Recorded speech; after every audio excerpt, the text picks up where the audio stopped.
मैं परमेश्वर से कैसे क्षमा प्राप्त कर सकता हूँ?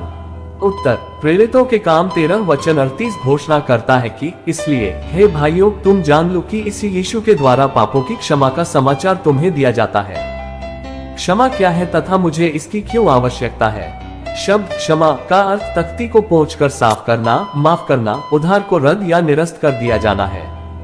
जब हम किसी के प्रति कुछ गलत करते हैं तो हम उससे क्षमा प्राप्त करने का प्रयास करते हैं ताकि हमारे संबंध पुनः स्थापित हो जाए। क्षमा इसलिए प्रदान नहीं की जाती है क्योंकि कोई व्यक्ति क्षमा प्राप्त के योग्य है। कोई भी क्षमा प्राप्ति के योग्य नहीं है। क्षमा प्रेम, दया तथा अनुग्रह का एक कार्य है। क्षमा अन्य व्यक्ति के विरुद्ध भी कुछ भी पकड़े रखने के प्रति एक निर्णय है, चाहे उसने आपके प्रति कुछ भी क्यों न किया हो। बाइबल हमें बताती है कि हम सबको परमेश्वर से क्षमा प्राप्त करने की आवश्यकता है। हम सभी ने पाप किया है। सभोपदेश 7 वचन 20 घोषणा करता है कि निस्संदेह पृथ्वी पर ऐसा कोई धर्मी मनुष्य नहीं जो भलाई ही करे और जिससे पाप न हुआ है। 1 यूहन्ना 1 वचन 8 कहता है, यदि हम कहें कि हमने कुछ भी पाप नहीं तो अपने आप को धोखा देते हैं और हम में सत्य नहीं। सारे पाप आखिरकार परमेश्वर के विरुद्ध विद्रोह का एक कार्य है। भजन संहिता 51 वचन 4। परिणाम स्वरूप हमें परमेश्वर की क्षमा की अत्यावश्यकता पूर्वक आवश्यकता होती है। यदि हमारे पाप क्षमा नहीं हुए तो हम अनंतकाल तक अपने पापों के परिणाम का दुख भोगते रहेंगे। मत्ती 25 वचन 46 और यूहन्ना 3 वचन 36। क्षमा मुझे कैसे मिल सकती है? धन्यवाद की बात यह है कि परमेश्वर प्रेमी और दयालु हमें हमारे पापों को क्षमा करने के लिए तत्पर है। 2 पत्रस 3 वचन 9 हमें बताता है कि पर तुम्हारे विषय में धीरज धरता है और नहीं चाहता कि कोई नष्ट हो, वरन यह कि सबको मन फिराव का अवसर मिले। परमेश्वर हमें क्षमा करने की इच्छा रखता है, इसलिए उसने हमारे लिए क्षमा उपलब्ध की है। हमारे पापों के लिए न्यायोचित दंड केवल मृत्यु है।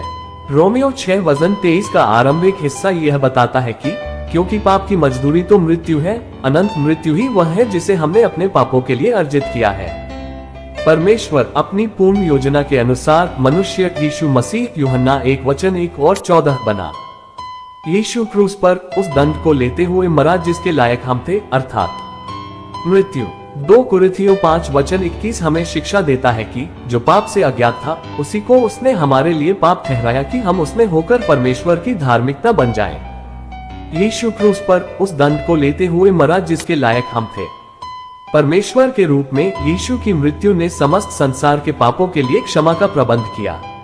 1 यूहन्ना 2 वचन 2 घोषणा करता है, और वही हमारे पापों का प्रायश्चित है, और केवल हमारे ही नहीं वरन सारे जगत के पापों का भी।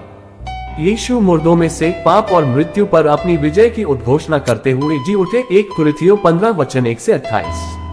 परमेश्वर की स्तुति हो यीशु की मृत्यु और पुनरुत्थान के द्वारा रोमियो 6 वचन 23 का दूसरा भाग सत्य हो गया, परंतु परमेश्वर का वरदान हमारे प्रभु यीशु मसीह में अनंत जीवन है। क्या आप अपने पापों की क्षमा चाहते हैं? क्या आप अपराध बोध की पीछे पड़ जाने वाली भावना से ग्रसित हैं कि आप इससे छुटकारा नहीं पा सकते हैं? आपके पापों के लिए क्षमा उपलब्ध है यदि आप उद्धारकर्ता के रूप में यीशु मसीह में अपने विश्वास को रखते हैं। इफिसियों 1 वचन 7 कहता है कि हमको उसमें उसके लहू के द्वारा छुटकारा अर्थात अपराधों की क्षमा उसके उस अनुग्रह के धन के अनुसार मिला है। यीशु ने हमारे लिए हमारा कर्ज चुकाया ताकि हम क्षमा प्राप्त कर सकें। आपको बस इतना करना है कि आप परमेश्वर से यह विश्वास करते हुए विनती करें कि वह आपको यीशु के द्वारा क्षमा प्रदान करे, क्योंकि यीशु हमारी क्षमा की कीमत चुकाने के लिए मरा और वह आपको क्षमा कर देगा। विस्मयादिबोधक चिन्ह यूहन्ना 3 वचन 16 और 17 में यह सुंदर संदेश मिलता है कि क्योंकि परमेश्वर ने जगत से ऐसा प्रेम रखा कि उसने अपना इकलौता पुत्र दे दिया ताकि जो कोई उस पर विश्वास करे वह नष्ट न हो परंतु अनंत जीवन पाए। परमेश्वर ने अपने पुत्र को जगत में इसलिए नहीं भेजा कि जगत पर दंड की आज्ञा दे, परंतु इसलिए कि जगत उसके द्वारा उद्धार पाए। क्षमा प्राप्त करना वास्तव में इतना आसान है। हाँ, यह इतना आसान है। आप परमेश्वर से क्षमा को कमा नहीं सकते। आप परमेश्वर के द्वारा दी गई क्षमा का दाम नहीं चुका सकते।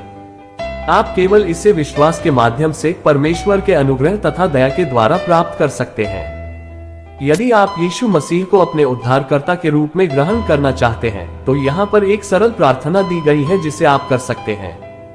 इस प्रार्थना या कोई अन्य प्रार्थना का बोलना आपको बचा नहीं सकता है। केवल यीशु में विश्वास ही है जो आपको पाप से बचा सकता है। यह प्रार्थना उसमें अपने विश्वास को व्यक्त करने और आपके लिए उद्धार का प्रबंध करने के लिए धन्यवाद देने का एक तरीका मात्र है। हे परमेश्वर, मैं जानता हूँ कि मैंने आपके विरुद्ध पाप किया है और मैं सजा का पात्र हूँ, परंतु यीशु मसीह ने उस सजा को स्वयं पर ले लिया जिसके योग्य मैं था, ताकि उसमें विश्वास करने के द्वारा मैं क्षमा किया जा सकूं। मैं उद्धार के लिए आप में अपने विश्वास को रखता हूं। आपके अद्भुत अनुग्रह तथा क्षमा जो अनंत जीवन का उपहार है के लिए मैं आपका धन्यवाद करता हूं। आमीन।